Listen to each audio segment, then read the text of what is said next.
La Revolución Mexicana se inició el 20 de noviembre de 1910. Este era un levantamiento contra el entonces presidente Porfirio Díaz y estuvo encabezado por Francisco Madero. Desde el año 1876, Porfirio Díaz ejerció la presidencia de una manera dictatorial, pero a pesar de ello logró que México creciera económicamente y aseguró la estabilidad política del país. Pero este progreso no se hizo sentir en las clases sociales más bajas, lo que generó un gran descontento de dicho sector. Esta situación fue aprovechada por aquellos que deseaban terminar con el porfiriato, y así comenzaron los levantamientos. La política del país comenzó a agitarse cuando Porfirio Díaz aseguró en una entrevista que se retiraría una vez que finalizase su mandato sin pretender la reelección. La oposición comenzó a tener más importancia y Madero realizó giras por México para formar un partido político. Sin embargo, tiempo después, Porfirio Díaz presentó su nueva candidatura presidencial y Madero fue arrestado por sedición. Mientras se encontraba en prisión, se celebraron las elecciones en las cuales Díaz se alzó con el triunfo. Poco tiempo después, Madero logra salir de prisión mediante el pago de una fianza y se refugia en Estados Unidos. Es desde San Antonio desde donde proclama el Plan de San Luis Potosí.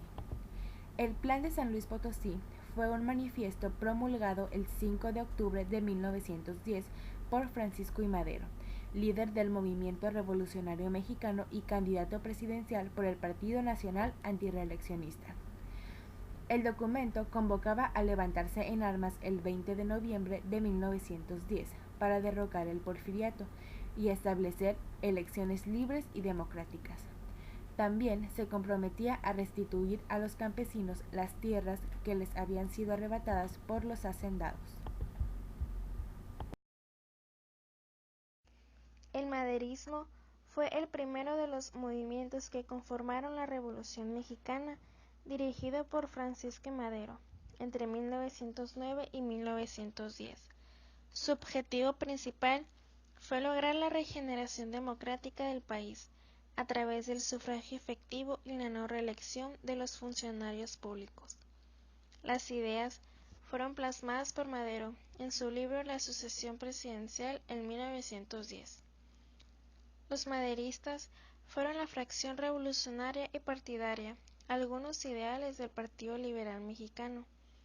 La revuelta contra Díaz comenzó el 20 de noviembre de 1910 y pronto se extendió a todo el país. El presidente se vio obligado a dimitir el 25 de mayo de 1911, con lo que terminó el movimiento armado dirigido por Madero. El Plan de Guadalupe fue firmado en la Hacienda de Guadalupe, en Coahuila, el 26 de marzo de 1913, por Venustiano Carranza, quien repudiaba al gobierno de Victoriano Huerta, acusándole de traición contra Francisco Madero. Se desconocía a los tres poderes locales y federales que no aceptaran el plan. El texto establecía que al entrar en la capital del país, Carranza o quien lo hubiese sustituido se encargaría del poder ejecutivo, el tiempo perentorio para convocar a elecciones. Aquí nombraron comandante en jefe del primer ejército a Venustiano Carranza. Este plan sufrió algunas modificaciones, entre ellas la del 12 de diciembre, que consideraba la obligación de convocar a elecciones para celebrar un Congreso Constituyente. Movimiento zapatista.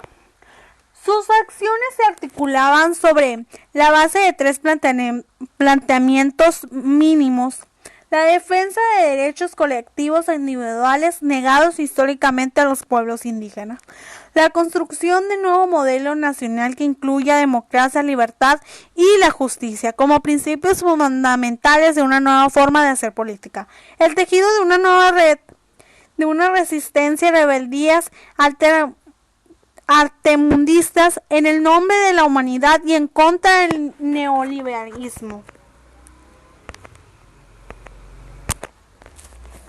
El Ejército Zapatista de la Liberación Nacional EZLN es una organización mexicana de carácter político libertario.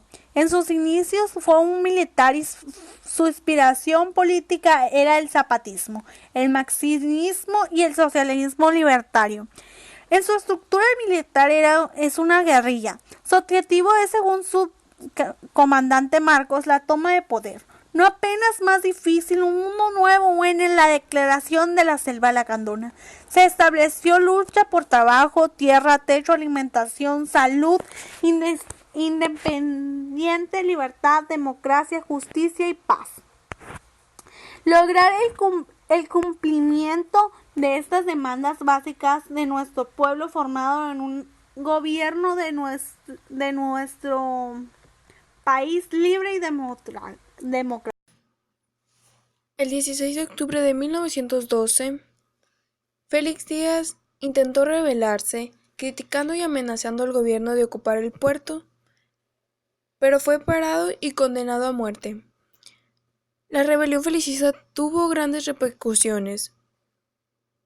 Fue acusado el gobierno de Madero de ser muy duro, senadores terratenientes se agitaron, la prensa de oposición exaltó al ejército contra el presidente.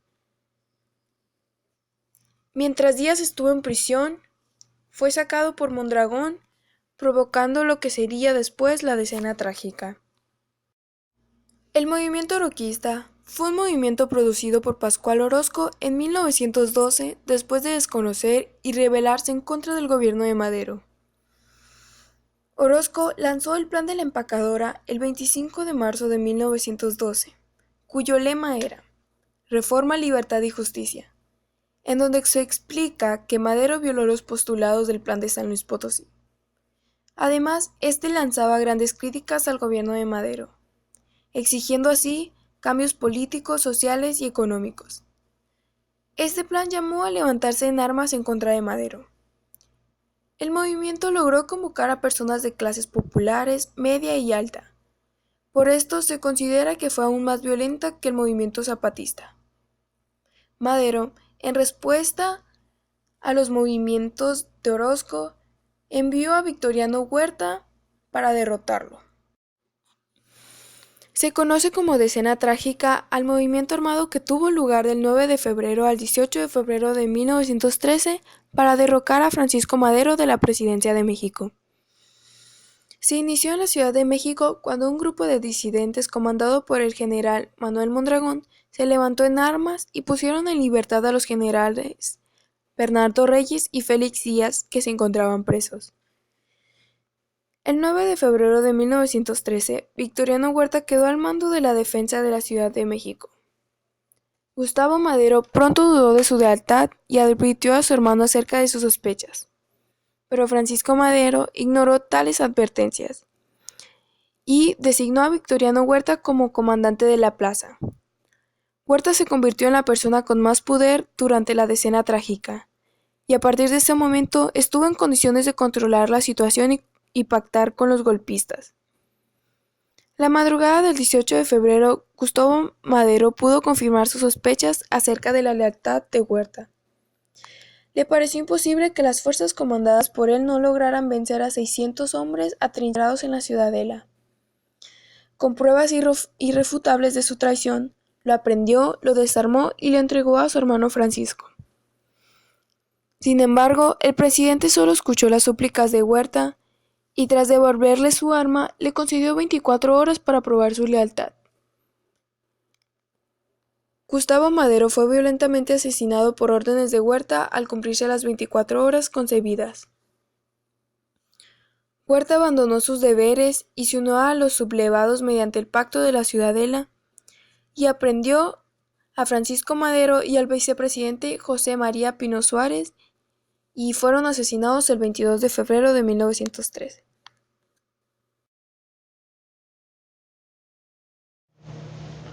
Gobierno de Huerta. Su nombre completo fue José Victoriano Huerta Márquez Lugo. Nació el 22 de diciembre de 1859 en Colotlán, Jalisco, y murió el 13 de enero de 1916 en El Paso, Texas. Fue ingeniero militar y político mexicano. También fue presidente de México por un corto periodo. Su fecha de gobierno inició el 19 de febrero de 1913 al 15 de julio de 1914. Su partido político fue Dictadura Militar. Fue una de las peores tragedias de la historia de México. Fue el fin de la democracia en el país desde la llegada de Francisco Madero. Realmente fue el fin de la revolución y dio paso a la lucha entre caudillos. En 1913, el Chacal, como así apodaban a Huerta, conspiró ante el presidente Madero, dándole muerte el 22 de febrero de 1913, junto con José María Pino Suárez. La conversión de Aguascalientes. El objetivo de la soberana conversión de Aguascalientes de 1914 fue una reunión donde las diferentes fuerzas antihuertistas como las villanistas, zapatistas y carrancistas intentaron realizar un cambio de los líderes de los ejércitos victoriosos que permitieran garantizar la paz. Asimismo, querían determinar el cambio a seguir en lo militar, en lo político y en lo social, para salvar las sangrientas divisiones. Intentó que no pudo ser alcanzado, defendiéndose en cambio los dos grupos que habrían de disuadir los problemas en campos de batalla. La convención ha sido juzgada de diferentes maneras. Fue una respetable afán y esperanza digna para evitar mayores desastres humanos, empleados el uso de la razón antes de utilizar la violencia. Antecedentes. A mediados de 1914 el país estaba en manos de ejércitos revolucionarios anteriormente mencionados. Carranza, Villa y Obregón en el norte denominaban las vías de alimentación al país de material bélico norteamericano, y en el sur los ejércitos zapatistas en una fuerza asenciada en la Ciudad de México en los estados circunvecinos. La convención comenzó el 1 de octubre en la Ciudad de México, pero luego se decidió que fuera en un terreno más neutral y para ello escogió la ciudad de Aguascalientes. El 10 de octubre comenzaron las reuniones de Aguascalientes y tuvieron como sede el Teatro de Morelos. Del 10 al 14 de octubre fueron dedicadas a la discusión y aprobación de credenciales y delegados presentes o representantes. De acuerdo con la convocatoria y en la sesión del día 12, el general Felipe Ángeles propuso que se imitara a Emiliano Zapata porque sin su presencia era imposible decidir los destinos del país. Constitución de 1917. Se promulgó el 5 de febrero de 1917. Su función sería para reemplazar la Constitución de 1857 en el hacer político y legal para la organización y realización del gobierno federal con los estados de México. Fue la primera constitución que incluyó muchos derechos sociales. Contenía 9 títulos que contenían 136 artículos y 19 transitorios. El primer título y sus 38 artículos hablaban acerca de los derechos humanos, las garantías individuales y la ciudadanía mexicana, mientras que los siguientes 98 artículos defienden la estructura del Estado mexicano. Entre los cambios respecto de la Constitución de 1857 se encuentra la eliminación de la reelección del presidente de la República y la eliminación del cargo de la vicepresidencia.